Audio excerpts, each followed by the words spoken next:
I don't know if I'm going overboard with some of this stuff, but this is the same door I was working on. There's just a little bit. I'm just gonna do it a hair. Okay, I can live with that. And then on these, I've got the type of, I'll take this off. I've got the type of door stop. I really like these door stops. These are the thicker ones. See how it's this angle or this diameter and then it tapers out to being bigger? Well, this one I saw a gap right there.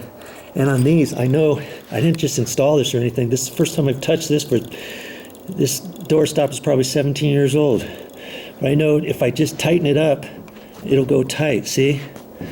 And the reason why I know that is because, see the type of a door stop it is? You install that first, pre-drill a hole right there, screw that in, it's got a little groove on there. This goodie right there fits right in there, and then you just tighten it up, okay?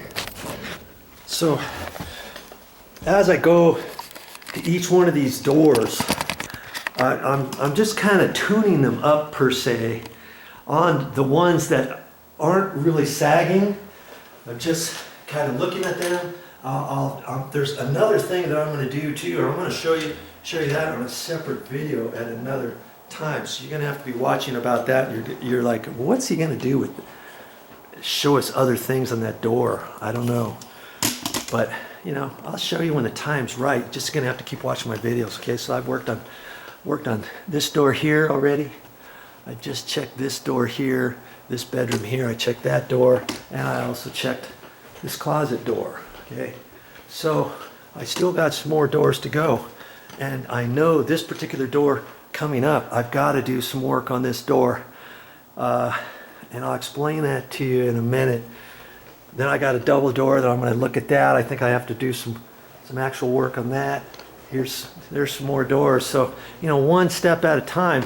And I'm doing this because we're getting ready to paint this house, and all the doors and frames are going to be painted. So I want to do all this stuff first. If your place is already painted and stuff, you know, you can do this. You can do all this stuff at any time. You don't have to wait for anything. You may have to move a few things and get some things out of your way and all that kind of stuff. But these are things that you can do at any time. And this particular door that goes in this bathroom, why do I have to fix that? That's coming up on this next video, by the way. See how it's rubbing right there? And see there's hardly any space there. So once they paint, it's already tight. You see that? Now there's a slight gap there, but that should be that same gap all the way up. Look at that, it's almost touching right there. And see up there at the top? It's almost the same. Now there's a way I'm gonna fix that, all right? If you wanna know how to do that, stick around, keep watching my videos.